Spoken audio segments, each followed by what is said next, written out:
नमस्कार यहाँ पे सर। जम्मू कश्मीर अभी चुनाव प्रिपरेशन काम चल रहे हैं। महिला मोर्चा पूरा तैयारी है। महिला मोर्चा कार्यकर्ता पहले असेंबली वाइज सम्मेलन कर दिया। अभी आने वाले 15 डेज का इसका अलग अलग कार्यक्रम है। कमल मेघंती का कार्यक्रम, स्कूटी रैली का कार्यक्रम, शक्ति केंद्र वाइज चौपाल का कार्यक्रम। हमारा प्रियॉरिटी है टू कनेक्ट विद द महिला वोटर्स। आज स्टेट लेवल का बैठक है, चुनावी तैयारी बैठक है। उसके बाद हमारा president Sanjeeta Dogra along with the प्रभारीज would brief you what are all the कार्यक्रम का details. So we are very much hopeful that Jammu Kashmir Magilas, they would extend their support wholeheartedly to Bharatiya Janata Party, because after abrogation of Article 370, they are seeing a new life of assuring their property right, and particularly among the scheduled tribe and scheduled communities.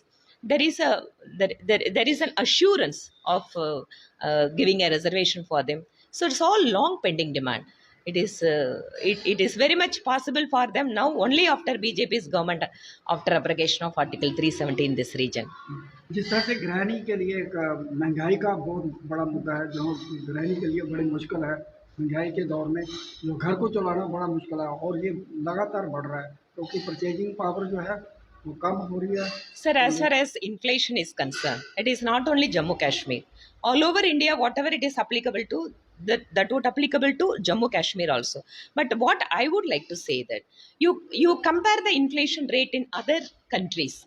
If you could say that even in the developed countries after Corona, the inflation was बहुत ज़्यादा है. But in India, it is under control, and more than that, ours is being emerged as a fifth largest nation as far as the economy is concerned. It is not about the inflation that is hitting their everyday's life, and more than that, that opportunities that the government is trying to give for them, whether it is a basic facilities like a pakka makan, toilet, financial inclusion. So we are creating more opportunities. So the people are thinking that under development, so under the developmental agenda of the Bharatiya Janata Party, so this inflation would also play a very small role. So we don't think that that would hit our electoral prospect. Last question ma'am, जिस तरह से election आ रहे हैं, door to door campaigning भी होगी, किन मुद्दों को लेकर जो है भाजपा के महिला मोर्चा जो है घरों घरों में? Sir, whatever that is being done for the women of this country by Bharatiya Janata Party under the leadership of Prime Minister Modi ji, whether opening of a bank account, Pakka Makan, then all these central government schemes. And we are connecting with the Mahila voters by saying that whether it is a self-help group or a women entrepreneurs or a students or a youth, so how the India's future is being under the safe hands of Modi ji. So for that, they have to vote for Bharatiya Janata Party, particularly for the development of this region. Thank you, ma'am. Thank you, sir.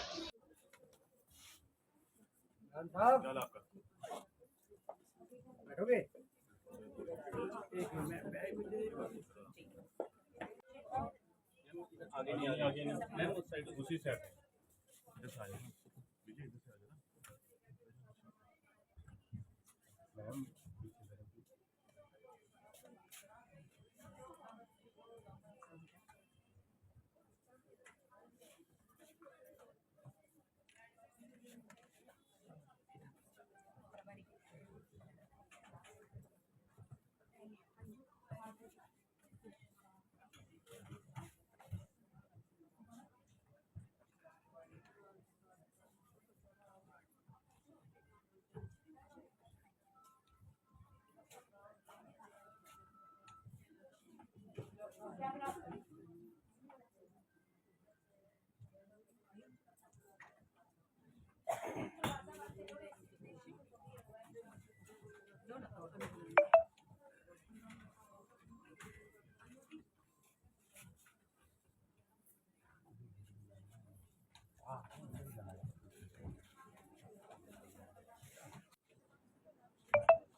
Vanmataram,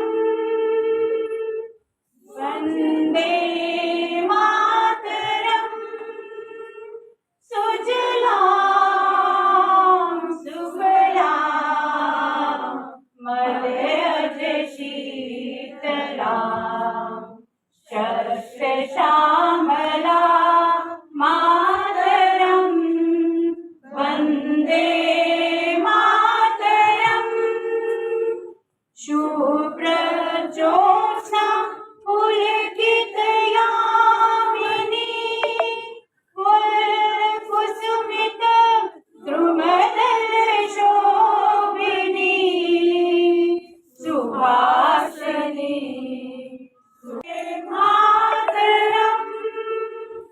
Vande Mataram, Vande Mataram. Bharat माता की जय, भारत माता की जय, भारत माता की जय। विधानसभा चुनाव बैठक पे मुख्य तौर पर हमारे बीच में हमारी राष्ट्र महिला मोर्चा की अध्यक्ष श्रीमती वानती श्रीनिवासन जी आज हमारे बीच में उपस्थित हैं।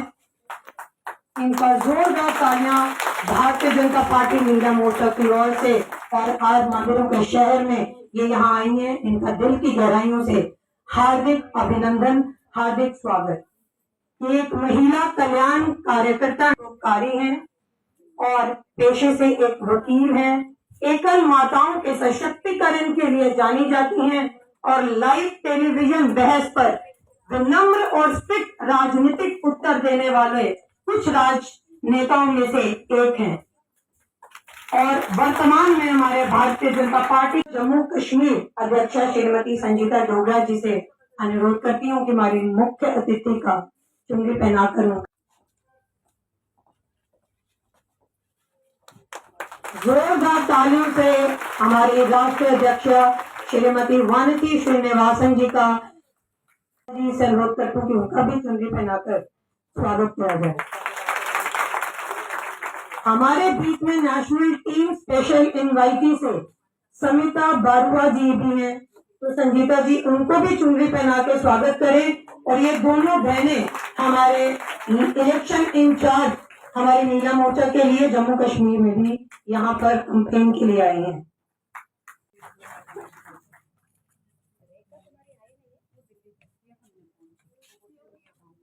अब मैं भारतीय जनता पार्टी जम्मू कश्मीर की सचिव और सह प्रभारी महिला मोर्चा श्रीमती वीनू खन्ना जी का भी चुनरी पहनाकर स्वागत किया जाए। और मैं महामंत्री रीमा पादा जी से अनुरोध करती हूँ कि हमारी महिला मोर्चा अध्यक्षा बहन संजीता डोगरा जी को चुनरी पहनाकर उनका स्वागत किया जाए।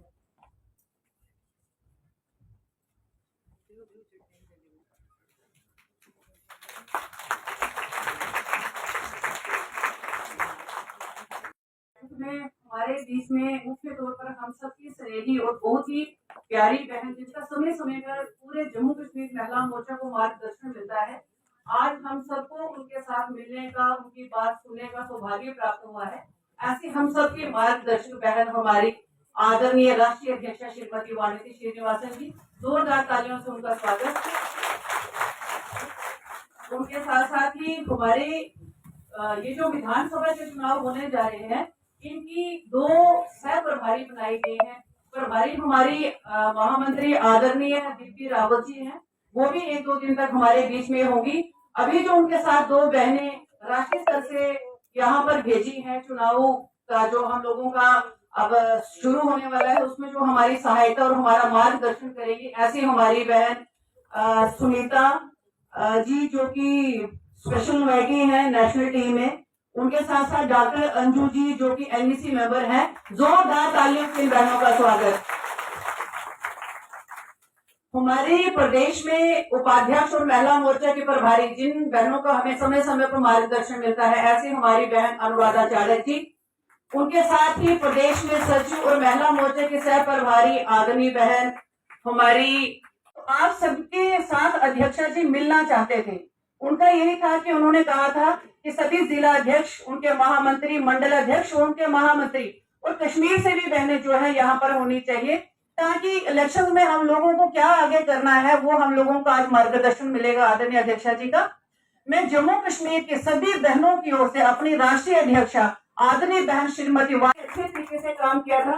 आदरणीय अध्यक्षा जी, जब मैं इनको कोई काम देती हूँ तो मुझे खुद नहीं पता जो वोटिंग हुई थी वो महिलाओं की ज्यादा वोटिंग हुई थी, तो इसीलिए मैं बहनों का बात बात पे बहुत धन्यवाद भी करती हूँ। इनसे यही अपील करती हूँ, निवेदन करती हूँ कि आने वाले समय में हम सबको पता है कि विधानसभा की इलेक्शन शुरू हो गई है, तो बहनों कैंडिडेट कोई भी हो हमें उससे कुछ लेना देना नहीं, वो संगठन जाने।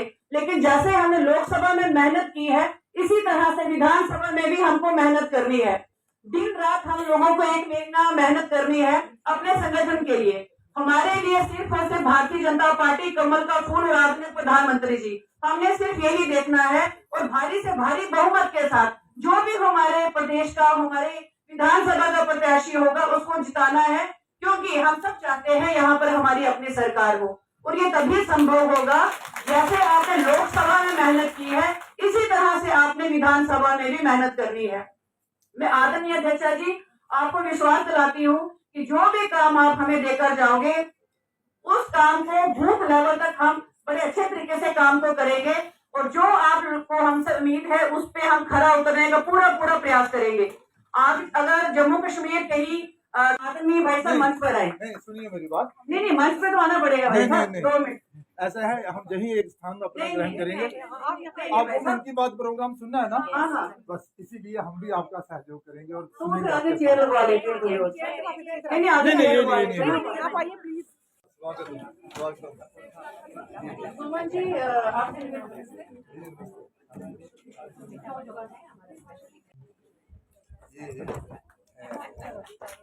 थोड़ा हमारा भी काम बढ़ जाएगा आपके साथ। उनकी बात में एक बार फिर मेरे सभी परिवारजनों का स्वागत है। आज एक बार फिर बात होगी देश की उपलब्धियों की, देश के लोगों के सामूहिक प्रयासों की। 20वीं सदी के भारत में कितना ही कुछ ऐसा हो रहा है, विकसित भारत की नींव मजबूत कर रहा है। ऐसे इस 23 अगस्त को ही हम सब देशवासियों ने पहला नेशनल स्पेस डे मनाया। ये विश्वास है कि आप सबने इस दिन को सेलिब्रेट किया होगा, एक बार फिर चंद्रयान 3 की सफलता का जश्न मनाया होगा। पिछले वर्ष इसी दिन चंद्रयान 3 ने चांद के दक्षिणी हिस्से में शिव शक्ति पॉइंट पर सफलतापूर्वक लैंडिंग की थी। भारत इस गौरवपूर्ण उपलब्धि को हासिल करने वाला दुनिया का पहला देश बना। साथियों, इसके युवाओं को स्पेस सेक्टर रिफॉर्म से भी काफी फायदा हुआ है। इसलिए मैंने सोचा कि क्यों न आज मन की बात में स्पेस सेक्टर से जुड़े अपने कुछ युवा साथियों से बात की जाए। मेरे साथ बात करने के लिए स्पेस टेक स्टार्टअप गैलेक्स आई की टीम जुड़ रही थी। स्टार्टअप को IIT मद्रास के एलुमनाई ने शुरू किया था। सारे नौजवान आज हमारे साथ फोन लाइन पर मौजूद है। यश, डेनियल, रक्षित, किशन और प्रणीत। आइए इन युवाओं के अनुभवों को जानते हैं। हेलो, नमस्ते जी। नमस्कार सर। अच्छा साथियों, मुझे ये देखकर खुशी होती है कि IIT मद्रास के दौरान हुई आपकी दोस्ती आज भी मजबूती से कायम है। ये वजह है कि आपने मिलकर गैलेक्स आई शुरू करने का फैसला किया। मैं आज जरा उसके विषय में भी जानना चाहता हूँ, इस बारे में बताइए। इसके साथ ही ये भी बताएं कि आपकी टेक्नोलॉजी से देश को कितना लाभ होने वाला है।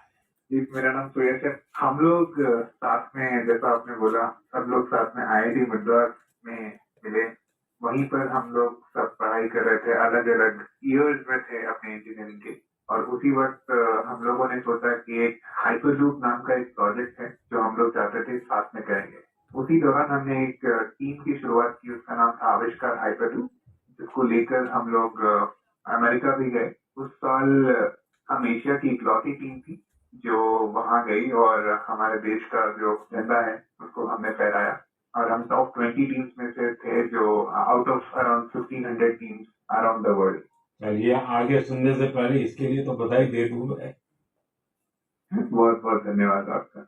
उसी उपलब्धि के दौरान हम लोगों की दोस्ती काफी गहरी हुई और इस तरीके के कठिन प्रोजेक्ट्स और टफ प्रोजेक्ट्स को करने का कॉन्फिडेंस भी आया। और उसी दौरान स्पेसएक्स को देख के और स्पेस में जो आपने जो ओपन अप किया एक प्राइवेटाइजेशन को, जो 2020 में एक लैंडमार्क डिसीजन भी आया, उसको लेकर हम लोग काफी एक्साइटेड थे। और मैं रक्षित को इनवाइट करना चाहूंगा बोलने के लिए कि हम क्या बना रहे हैं और उसका फायदा क्या है। जी, तो मेरा नाम रक्षित है और इस टेक्नोलॉजी से हमको कैसे लाभ होगा मैं इसका उत्तर दूंगा। रक्षित, आप उत्तराखंड में कहाँ से हैं? सर अल्मोड़ा से हूँ। तो बाल मिठाई वाले हैं? जी सर, बाल मिठाई हमारी फेवरेट है। हमारा जो लक्ष्य है रेजोल्यूशन तक जा पाएंगे और हम एक बार में approximately more than 300 square kilometre area को इमेज कर पाएंगे। चलिए, मैं समझता हूँ कि ये बात जब देशवासी सुनेंगे तो उनको बड़ा गर्व होगा। लेकिन मैं एक और सवाल पूछना चाहूंगा। जी सर। स्पेस इकोसिस्टम बहुत ही वाइब्रेंट हो रहा है। अब आपकी टीम इसमें क्या बदलाव देख रहे हैं? मेरा नाम किशन है। हमने ये गैलेक्सी शुरू होने के बाद से ही हमने इन स्पेस आते हुए देखा है और काफी सारे पॉलिसीज आते हुए देखे हैं, ये जैसे कि geospatial data policy and Indian space policy. और हमने पिछले 3 साल में काफी बदलाव आते हुए देखा है और काफी प्रोसेसेस और काफी इंफ्रास्ट्रक्चर और काफी फैसिलिटीज इसरो के ये अवेलेबल और काफी अच्छे तरीके से हुए हैं। जैसे कि हम इसरो में जाके टेस्टिंग कर सकते हैं हमारे हार्डवेयर का, ये काफी आसान तरीके से अभी हो सकता है। 3 साल पहले वो प्रोसेसेस उतने नहीं थे और ये काफी हेल्पफुल रहा है हमारे लिए और काफी और स्टार्टअप्स के लिए भी। और रिसेंट एफडीआई पॉलिसीज की वजह से और ये फैसिलिटीज अवेलेबिलिटी की वजह से और स्टार्टअप्स को आने के लिए काफी इंसेंटिव है और ऐसे स्टार्टअप्स आके काफी इजीली और काफी अच्छे से डेवलपमेंट कर सकते हैं ऐसी फील्ड में जिसमें यूजुअली डेवलपमेंट करना बहुत कॉस्टली और टाइम कंज्यूमिंग रहता है। बट करंट पॉलिसीज और इन स्पेस के आने के बाद काफी चीजें आसान हुई है स्टार्टअप्स के लिए। मेरे मित्र डेनिल चावड़ा भी इस पे कुछ और बोलना चाहेंगे। डेनिल बताइए। सर, हमने एक और चीज ऑब्जर्व किया है। हमने देखा है कि जो इंजीनियरिंग के छात्र हैं उनकी सोच में बदलाव देखा है।